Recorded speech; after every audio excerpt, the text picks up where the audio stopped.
For today, our group is going to present about first aid and basic life saving. First, we're going to be talking about first aid. So, what is first aid? First aid is the immediate care given to a person who has been injured or suddenly taken ill. It includes self help and home care if medical assistance is not available or delayed. Objectives of first aid. The main goals of first aid include prolonging of life, to prevent adding any further injury or damage, and the alleviation of suffering. The top 7 common life emergency situations that usually need the help of first aiders or doctors include bleeding, breathing difficulties, collapse, fits or epileptic seizures, pain, heart attacks, and strokes. Drowning, choking, heart exhaustion, hypothermia, drug overdose, and animal bites are also life threatening situations, and people who experience these should be given immediate care and assistance. The ethical and legal principles of first aid. Basic principles for first aid include safe response to emergencies for the benefit of casualties, bystanders, and rescuers. Securing the emergency site to reduce further harm to the casualty. Using appropriate first aid procedures and techniques. Safely moving the casualty. Minimizing pain and helping stabilize the condition. Providing reassurance and guidance to the casualty. Communication with bystanders and emergency services personnel. Acting in accord with first aid protocol and workplace guidelines. Actions of a first aider is to take immediate action of the situation, make the call or ask someone to call for help or medical assistance, identify the victim and check for medical alert devices, always reassure the victim that he or she is in good hands and will be treated immediately. Avoid panicking and stay calm in responding to emergencies, and to debrief the situation to the medical professionals and to the bystanders. Many people fear being sued for coming to the aid of someone with an injury. This same fear often prevents people from getting trained in first aid. A person providing first aid who acts reasonably and prudently under the conditions of an emergency cannot be held responsible for the injuries suffered by the victim. There is no legal duty to help someone in an emergency except for a person who is involved in a motor vehicle accident. That person must stop and give all possible assistance to the persons involved. A failure to do so could mean being charged under criminal code. First aiders must get permission, if possible, before giving care. Give only the care they were trained to provide. To continue giving care until another trained person takes over. They are too exhausted to continue, the scene becomes unsafe, or the person's condition improves and care is no longer required. So now, psychological first aid. So, psychological first aid is an evidence informed modular approach used to help children, adolescents, adults, and families in the immediate aftermath of any disaster or terrorism. The people affected, whether they're survivors, witnesses, or responders to the event, may struggle or face challenges. Psychological first aid aims to lessen the distress caused by traumatic events, and it also promotes short and long-term adaptive functioning and coping. The goal of psychological first aid is to create and sustain an environment of 1. Safety, 2. Calm and comfort, 3. Connectedness, 4. Self-empowerment, and lastly, hope. Psychological first aid addresses basic needs and reduces psychological distress by providing a caring and comforting presence. This kind of first aid empowers an individual by focusing and supporting their strengths and encouraging any existing coping skills. Are the basic concepts of first aid. Emergency action principles. 1. Survey the scene. Survey the scene by asking the questions: is the scene safe? What happened? How many people are injured? And are there bystanders who can help? During this step, the first aider must also identify himself to the victim and should get consent to give care. 2. Do a primary survey. The first aider must check for responsiveness and must protect the victim's spine if necessary. The first aider must also check the victim's ABC, which is airway, breathing, and circulation. 3. Activate medical assistance. Phone for help and transfer the victim to a safer place. And 4. Do a second survey. In this step, the first aider interviews the victim if possible. The first aider also checks the vital signs and does a head to toe examination looking for deformity, contusions, abrasions, punctures, burns, tenderness, lacerations, and swellings. Common injuries and illnesses that can be addressed using the first aid kit. Wounds.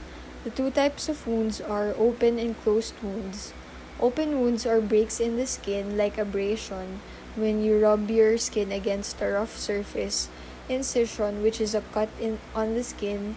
Laceration, puncture, amputation, avulsion, gunshot wound, and penetrating wounds are examples of open wounds. Closed wounds, on the other hand, are injuries to underlying tissues without a break in the skin. Bruises, strained and torn muscles, tendonitis, internal bleeding are examples of closed wounds. General principles to be followed in care of wounds are control bleeding by applying direct pressure using a sterile gauze or cloth, bandage the injured area, and treat for shock. Shock is a condition resulting from depressed state of many vital functions. Causes are loss of blood volume, reduced rate of blood flow, and insufficient supply of oxygen. To provide first aid for shock, check first the highest priority treatment, ABC, airway, breathing, and circulation, and then provide proper body heat, do proper body positioning, and do proper transfer after calling for medical assistance. A sprain injury is due to stretching or tearing of the ligament or other tissues at the joint. It is caused by a sudden twist or stretch of a joint beyond its normal range of motion. Minor injuries cause pain and discomfort for a few hours, but severe cases may require many weeks of medical care. The first aid for sprains, and which is commonly used, is the RICE method, or rest, ice, compression, and elevation. Strains are injuries to a muscle or a tendon caused by overexertion. In severe cases, muscles or tendons are torn and the muscle fibers are stretched. First aid for strains are place the victim in a comfortable position, do the RICE method, and keep injured area at rest. A fracture is a break or a crack in the bone. The causes are due to a high force impact or stress or traumatic fracture, and due to diseases that weaken the bone like osteoporosis and bone tumor or pathologic fracture. Classification of fractures are open and closed, in which open fractures are wounds that communicate with the fracture and bone that punctures the skin. Closed fractures are fractures in which the skin is intact. First aid principles for fractures: maintain open airways and perform CPR if needed. If necessary, rescue and move victim to a safer place. Activate medical assistance. Prevent movement of injured and adjacent parts of the injured area. If possible, elevate involved extremity without disturbing suspected fracture, and apply splint if ambulance is not available or if there is a delay in transport. Check CSM, circulation, sensation, and movement of the said body part. Splinting is a technique to secure the part of the body that is injured and to decrease further damage or injury. Dislocation is disturbance or disarrangement of the normal relation of the bones forming a joint. First aid for dislocation. Call for medical attention immediately. Do not try to move or reduce dislocation. Put ice or do the RICE method to reduce swelling. If skin is cut, clean gently and bandage with sterile gauze. If injury is serious, check ABC, airway, breathing, and circulation. Provide artificial resuscitation if the victim is not breathing, and CPR if the victim is not breathing and there is no pulse. First aid equipment and supplies. First aiders use multiple equipment and supplies, and some of the most common include the spine board, short board, extrication device, splints, poles, and blankets. So we have two types. First is home first aid kit content. These are used for treating minor traumatic injuries like burns, cuts, abrasions, stings, splinters, sprains, and strains. And the next is travel first aid kit content. The kit should contain items that will help the patient cure symptoms like fever, nasal congestion, cough, sore throat, and also content items to treat cuts, mild pain, skin problems, allergies, and many more. First, we have household first aid kit.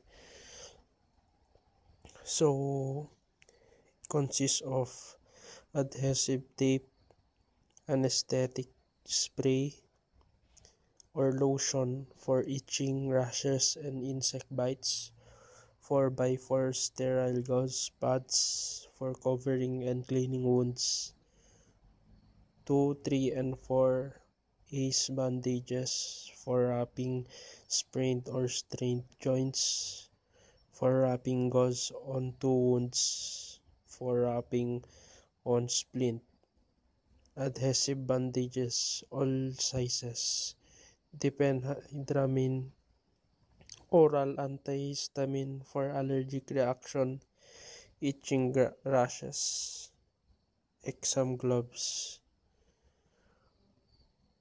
polysporin antibiotic cream to apply to simple wounds, non-adhesive pads for covering wounds and burns, pocket mask for CPR, resealable oven bag, safety pins, scissor, triangular bandage as a sling, towel, tourniquet, tweezers for splinter or stinger or ticker removal.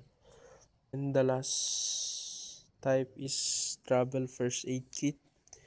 We have adhesive tape, 4x4 sterile gauze pads, antacid for indigestion, antidiarrheal, antiseptic agent for cleaning wounds and hands,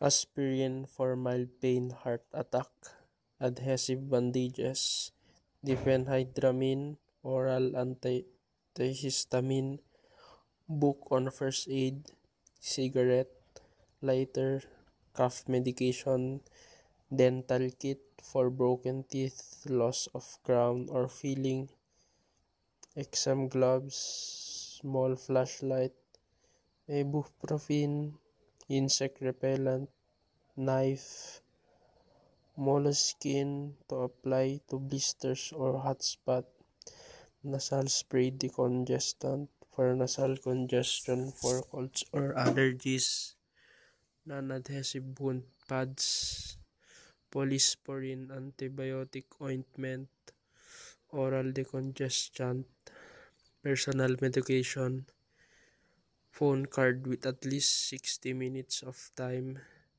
plus at least 10 quarters for payphones and a list of important people to reach in an emergency, and cell phone with charger, plastic resealable bags, pocket mask for CPR, safety pins, scissors, sunscreen, thermometer, and tweezers. Next are the techniques for bandaging and splinting. Let's start with bandaging. Bandaging an open head wound. It is an open wound of the head. It is a cut or break in the skin. The wound may be minor and near the surface of the scalp, or it can be serious and deeper, affecting nerves and blood vessels of the brain or bone. Before bandaging, check the wound if there is any piece of object. If there's none, then clean the wound with antiseptic wipes. Get a absorbent dressing and put it on the head wound. Then prepare a triangular bandage to cover the wound. Here are the steps. Place dressing over the injured area. Ask the victim or partner to hold the dressing. Get a triangular bandage. Using the base of the bandage, fold it 2 to 3 times inwards. After folding, place the base of the bandage over the victim's forehead, just above the eyebrows. Bring the ends of the bandage towards the back of the victim's head and cross it once. Bring the ends of the bandage towards the front of the victim's head and tie the ends together. Tuck the excess bandage towards the sides. Gently place your hand on top of the victim's head and pull the bandage a bit backwards and fix the excess at the back and tuck the excess in. A clavicle fracture is a break of the collarbone, one of the main bones in the shoulder. This type of fracture is fairly common, accounting for about 5% of all adult fractures. Most clavicle fractures occur when a fall onto the shoulder or an outstretched arms puts enough pressure on the bone that it snaps or breaks. Steps for bandaging. Use a figure of 8 bandage for clavicle fracture. Using a bandage, roll 2 to 3 times around the upper arm of the uninjured arm. Then bring the bandage towards the front part of the victim's body, still the uninjured side. Bring the bandage to the back of the victim's body, then bring the bandage across his or her back, diagonal in position. The bandage should end up at the side of the injured area. Bring the bandage to the front part of the victim's body. Bring the bandage to the back part of the victim's body, and then bring the bandage across his or her back in a diagonal position. The bandage should end up at the side of the uninjured area. Keep rolling towards the back and the front. Bandage should form an X. When the bandage is about to end, roll out the arm of the victim, tuck the excess bandage, or place the tape on top of it. Elbow fractures may result from a fall, direct impact towards the elbow, twisting injury to the arm. Sprains, strains, or dislocations may happen when a fracture occurs. And there are 3 types of elbow fractures. One is the radial head and neck fractures. Pain is worse with forearm rotation, turning palm up and down. Next is the olecranon fractures, usually displaced and requires surgery. Bones are realigned and held together wires or plates and screws. Next is the fractures of distal humerus. It happens in children and old people. The nerve and artery injuries can be associated with this. Steps for bandaging elbow fracture. Use a figure 8 for the elbow fracture. Position of elbow must be 45 to 90 degrees and the biceps must be flexed.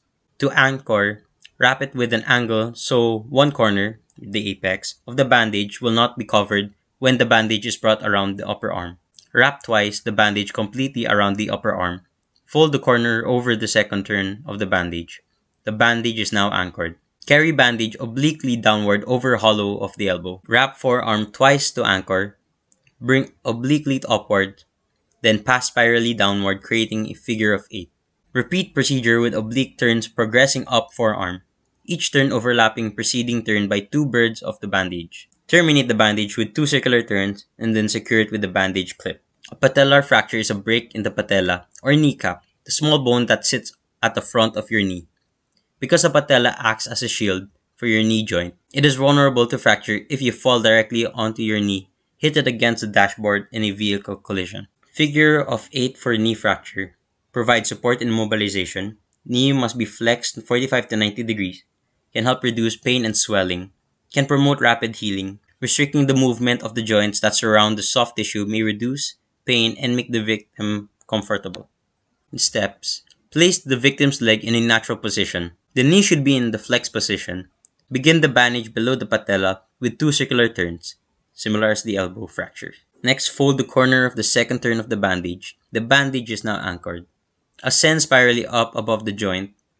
Then wrap again twice to secure above the patella area. Next, carry the bandage obliquely below and then above it, make a figure 8.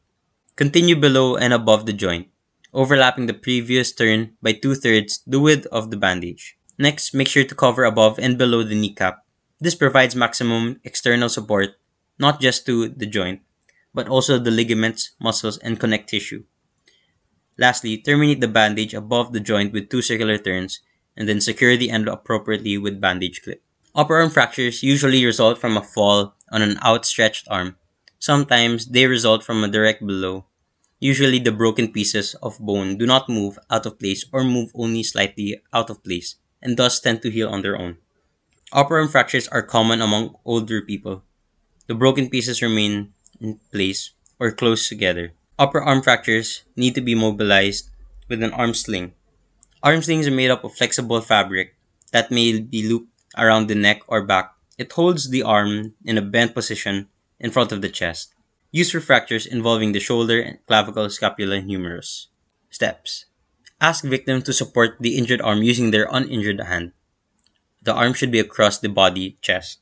Insert the bandage under the armpit of the injured area and bring the tip of the bandage towards the opposite shoulder, which is the uninjured area. Put a padding underneath the injured area in between the bandage and the bended arm. Bring the other end of the bandage towards the shoulder of the victim. Grab the end of the bandage that is in the opposite shoulder and tie a knot using both ends. Tuck in the excess. Adjust the bandage in front so that it supports the arm all the way to the end of the fingers. Twist and tuck in the excess bandage found at the end of the victim's elbow. Secure the injured arm by tying a broad bandage around the victim's chest and above the arm sling, and tie a knot using the ends of the bandage. Make sure the broad bandage is not hitting the injured area. Then insert the padding. Next is for the splinting of injuries. Elbow dislocation happens when bones in the forearm move out of place compared to the bone of the upper arm. They are forced out of line. Second more commonly dislocated joint in adults and most common in children. Babies can also experience this if they are lifted or swung using their forearms. The steps. Place two padded boards across and should be extending outside of the bent elbow. Secure boards together. Boards extended outside of bent elbow. Do a figure 8 to opposite side. Do not wrap over the elbow itself. Secure the opposite ends together. Do a figure 8 back to the other end. Do not wrap over the elbow itself, then secure end in a knot. Then attach a wrist sling. Do not apply sling over the elbow itself, then sway it around the body. A knee dislocation occurs when the bones that form the knee are out of place. A knee dislocation, more specifically, is when the bones of the leg, the tibia and the fibula, are moved in relation to the bone in the thigh, the femur. The bones of the knee are held together by strong bands of tissue called ligaments. Steps. Stabilize the knee. Check the victim's circulation, motor function, and sensation, also known as CMS. Prepare the interior splint with a half hitch. Position the board splints with the padded side towards the victim. Secure the exterior splint between the two ends and tie off securely. Then recheck the victim's CMS. Hip dislocation is when the head of the thigh bone is forced out of the socket in the hip bone. Posterior dislocation is the thigh bone pushed out of the socket in a backwards direction, which leaves the lower leg in a fixed position with the knee and foot rotated in toward the middle of the body. An anterior dislocation is the thigh bone slips out of the socket in a forward direction. Hip bends slightly and the leg will rotate out and away from the middle of the body. Major force is needed to dislocate the hip. Hip dislocation can damage the ligaments, labrum, nerves, muscles, and soft tissues holding the bone in place. Steps. Stabilize the victim. Perform full primary and secondary survey. Treat victim for shock. Apply C-collar and maintain spinal immobilization. Do not lift the legs. Then splint the lower legs. One first aider is holding onto the hips of the victim. Another first aider places the bandages under the victim. Once the bandages have been placed, a soft material, either a blanket or a pillow, will be placed in between the victim's legs. Once the soft material has been placed, the first aider then makes sure the material stays in place by moving the non-injured leg so it is tightly secured. Sometimes, a crutch may be placed next to the victim's injured area. First aider then ties knots on the bandages. The bandages on the hip part should be tight because the aim is to bring the bones back in place. Then check the pulse at the feet. Perform CMS again. An ankle dislocation occurs when there is an abnormal separation between the talotibial joint. This often occurs concomitantly with an ankle fracture due to the strength of the surrounding stabilizing ligaments in the ankle. The steps. Check for the victim's CMS and bruise. Bruise is for the fast identification. Prepare two wooden or plastic or cardboard splint. Add paddings to the splint, then position the splint. Then elevate the angle and align the injury into a 90-degree position. Place the injury onto the splint, then secure the splint onto the sides of the injury. To secure the splint, use tape or bandage to wrap around the splint. Then recheck again for the victim's CMS. Finger dislocation is a common injury. It occurs when the bones of the finger are moved or dislocated from their normal position. A dislocated finger can occur in any of the joints, of any finger, but it occurs most often in the middle knuckle of the little ring, middle, or index finger. Use a finger splint. Take a twig, metal, or popsicle stick and place it under the injured finger and wrap finger and material used with the splint. You can use tape. A dislocated shoulder is an injury in which your upper arm bone pops out of the cup-shaped socket. That's for your shoulder blade. The shoulder is the body's most mobile joint, which makes it susceptible to dislocation. The steps. Using two bandages, tie a square knot with the edges. Place it in a blanket and roll the blanket. Bring the blanket under the arm of the victim. Using two of the bandages, pull towards the opposite shoulder and tie a knot. Bring the arm of the victim on top of the blanket. Then use another bandage to tie a knot from the front of the victims towards the back. An ankle fracture can range from a simple break in one bone, which may not stop you from walking, to several fractures, which forces your ankle out of place and may require that you not put weight on it for a few months. Steps. Place padding on both sides, in and out, of the ankle. Insert soft cloth as padding in between the ankles and the padding. Wrap a bandage around the ankle area. Then check the CMS again. A leg fracture involves three bones, and those are the femur, the tibia, and the fibula in the lower leg. When a fracture involves the knobby end portions of bones that are part of the hip, knee, and ankle joints, the fracture is more complicated. Steps. Place the splint in both ends, in and out of the leg. Insert soft cloth as padding in between the legs and the splints. As much as possible, wrap a bandage around in both the upper and lower leg. Have at least two knots on both upper and lower leg to secure the splint.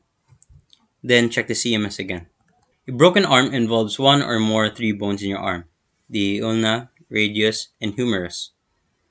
One of the most common causes of a broken arm is falling onto an outstretched hand. It is important to treat a fracture as soon as possible for proper healing. Steps. Place a board splint under the arm.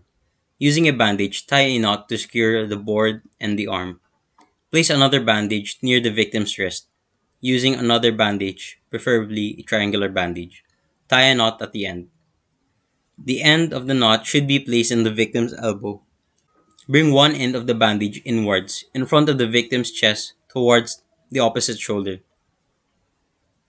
Bring the other end of the victim's shoulder. Grab both ends and tie a knot behind the victim's neck. Then use another bandage to secure the sling by tying it from the front to the back of the victim. A broken rib is a common injury that occurs when one of the bones in your rib cage breaks or cracks. The most common cause is chest trauma, such as from a fall, motor vehicle accident, or impact during contact sports. Steps are applying an ice pack for 10 to 15 minutes. Using the compression wraps, you wrap around the injured rib fracture. This can help splint mobilize the injured area. Place something soft or padding on top of the injured area before covering it up with the bandage.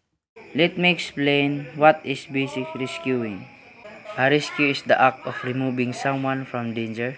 An emergency rescue is a technical term for a rescue taking place under hazardous circumstances and with high risk to the rescue personnel, but must be done immediately to save a person's life. In this type of scenario, to save a person in immediate danger may be understated. Normally, if not removed from their circumstance and quickly or possible, the victim will die quick. Life-saving techniques is the act involving rescue, resuscitation, and first aid. It often refers to water safety and aquatic rescue. However, it could include ice rescue, flood and water rescue, swimming pool rescue, and other emergencies medical service. There are four types of life-saving techniques. Number 1. CPR, cardiopulmonary resuscitation, is used to people whose heart unstopped or who are not breathing.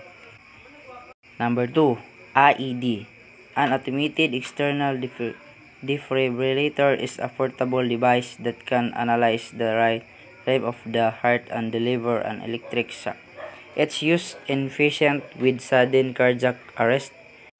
Number 3. Heimlich maneuver. The Heimlich maneuver includes abdominal thrust used to clear foreign objects that are blocking a person's airway. Cardiopulmonary resuscitation and an emergency for those that combines chest compression, often with artificial ventilation and an effort to manual preserve intact brain function until further measures are taken to restore spontaneous blood circulation and breathing in person who is a cardiac arrest. There are two ways in giving CPR. The first is the continuous chest compression. Ask someone to call for help at the nearest hospital, then position the victim on the ground facing up. Lock your elbows and make sure your arms are straight. Place the heel of one hand on the center of the victim's chest and place the heel of the other hand on top of that. Position your shoulders directly above the center of the victim's chest and fall so that the weight of your body compresses the victim's chest. Do fast and forceful compressions at about 100 minutes and compressing the victim's chest at about 1.5 to 2 inches. Lift your hands slightly after each compression so that the chest of the victim can recoil. The second way is through mouth-to-mouth ventilation. Position the victim on the ground facing up.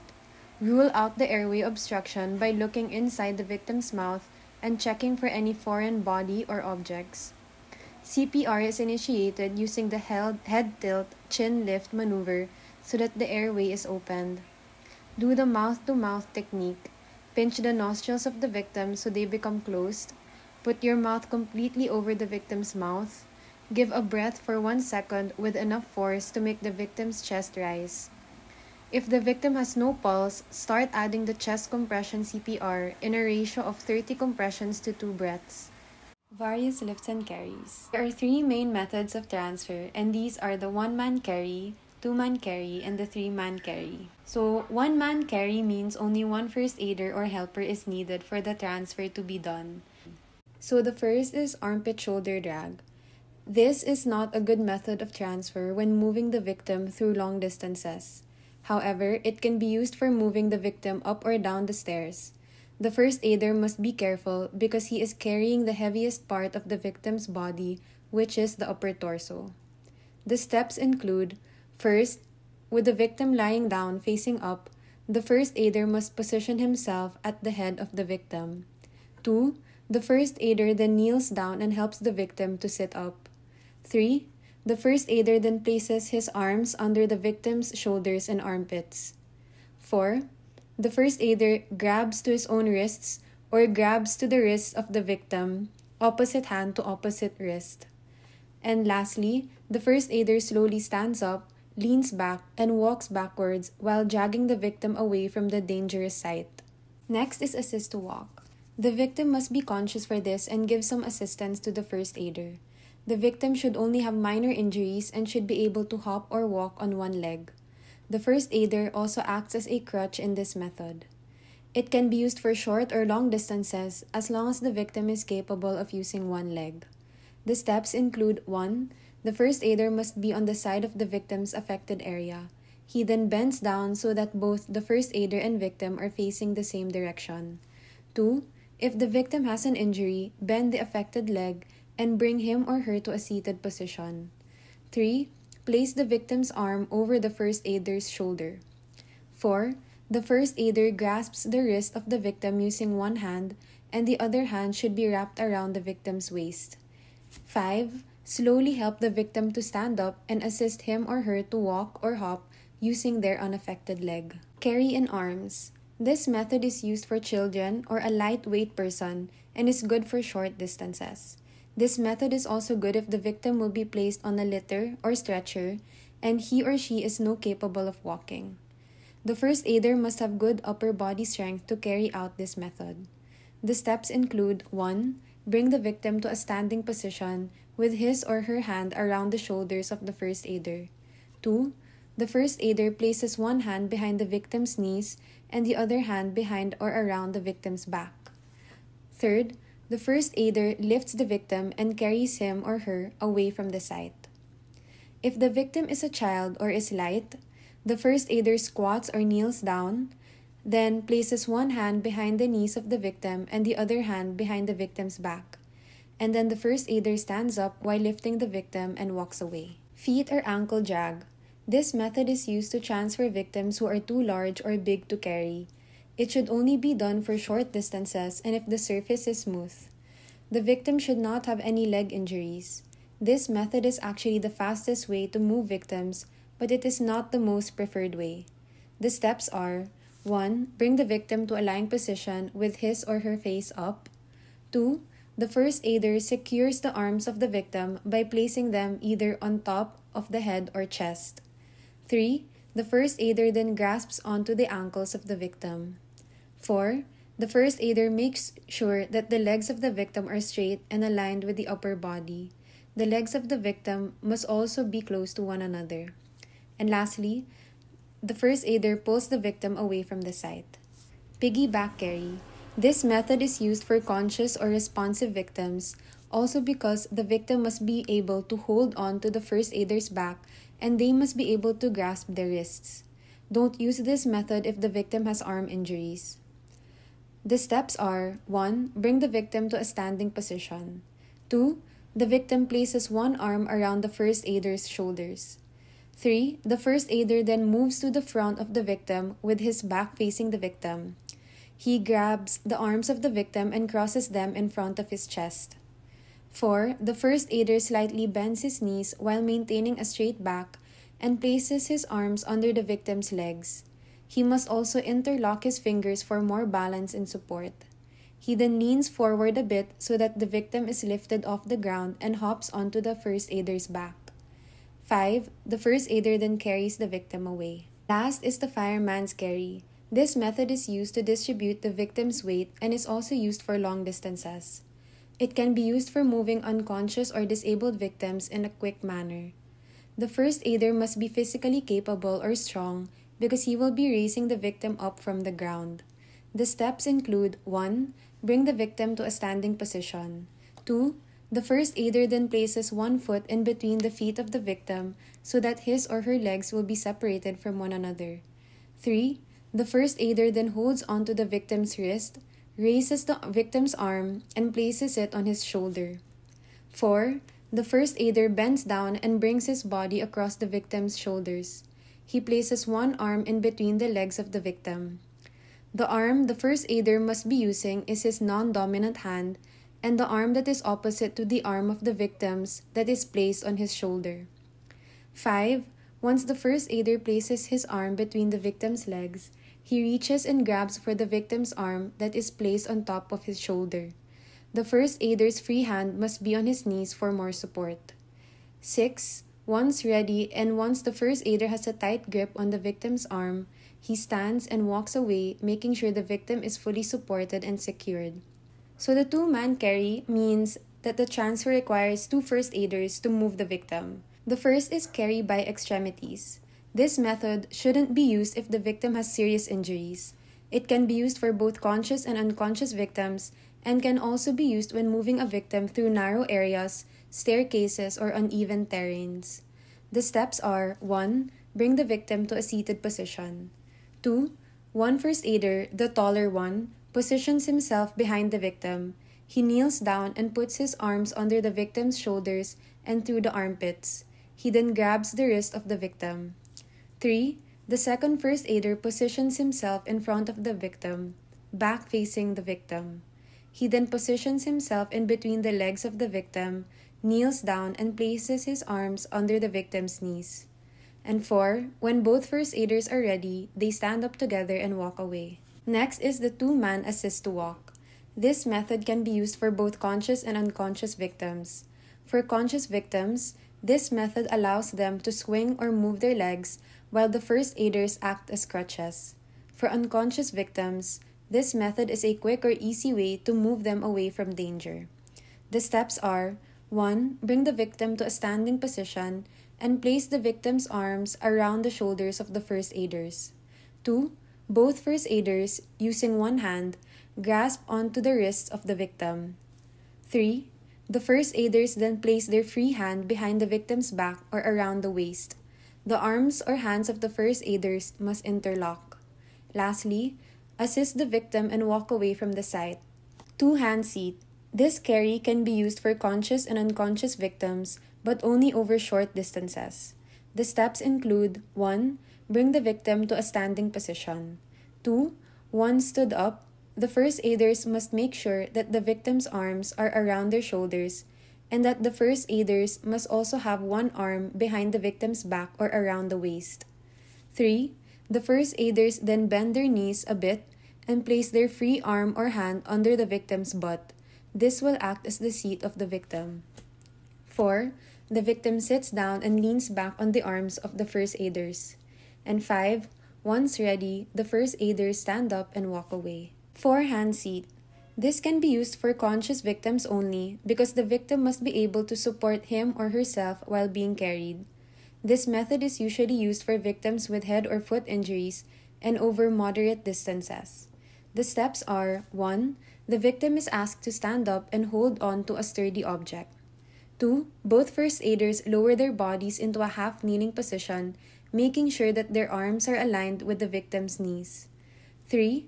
Victim sits down on the knees of the first aiders and places his or her arms around the shoulders of the first aiders. 4. The first aiders then form a seat using their forearms. This is done by grasping the left wrist using the right hand, then grasp the other first aider's wrist using the left hand. Once a sturdy seat is formed, the first aiders place their hands under the victim's butt. 5. Once ready and when command is given, both first aiders stand up at the same time and walk away from the site. So now is the 3-man carry or assist. This assist means that the transfer requires at least 3 first aiders to move the victim. First is the hammock carry. This method can be used for both conscious and unconscious victims. In this carry, the first aiders position themselves on both sides of the victim, with the strongest first aider on the side with least help or usually alone. The steps include 1. The first aiders position themselves next to the victim. One first aider is next to the victim's head, another is next to the victim's body, and the third is next to the victim's legs. Once they are in position, they kneel down. The first aider next to the victim's body crosses the victim's hands and places it on top of his or her chest. 2. The first aiders then slide their arms under the victim's body with palms facing up. They then interlock their arms by holding onto each other's wrists. When doing this, the first aiders should move closer to each other and to the victim's body. 3. On command, the first aiders lift the victim and places him or her on their laps. When another command is given, the first aiders stand up. And 4. The first aiders then face towards the direction of where they will walk, and when command is given again, they walk away starting with their inner foot first. The second is bearers alongside carry. This carry is used for lifting victims who will be placed on a bed or litter or stretcher. It is used for short distances, and the difference of this to the hammock carry is that all first aiders are on one side. The steps include 1. Make sure the victim is lying down, facing up, with straightened legs. One first aider crosses the arms of the victim and places it on top of his or her chest. Then, the 3 first aiders position themselves next to the victim, all on one side. One next to the victim's head, one next to the victim's body, and one next to the victim's legs. 2. Once in position, they all kneel down and place their arms under the victim's body. With palms up, they should be grasping onto the other side of the victim's body. 3. When command is given, they lift the victim's body while maintaining the kneeling position. 4. When command is given again, the first aiders, with the use of their hands, will push the victim's body towards them. At this point, the victim should be facing the first aiders and not in the original lying position. And 5. When ready, all first aiders stand up while lifting the victim and carry the victim away from the site.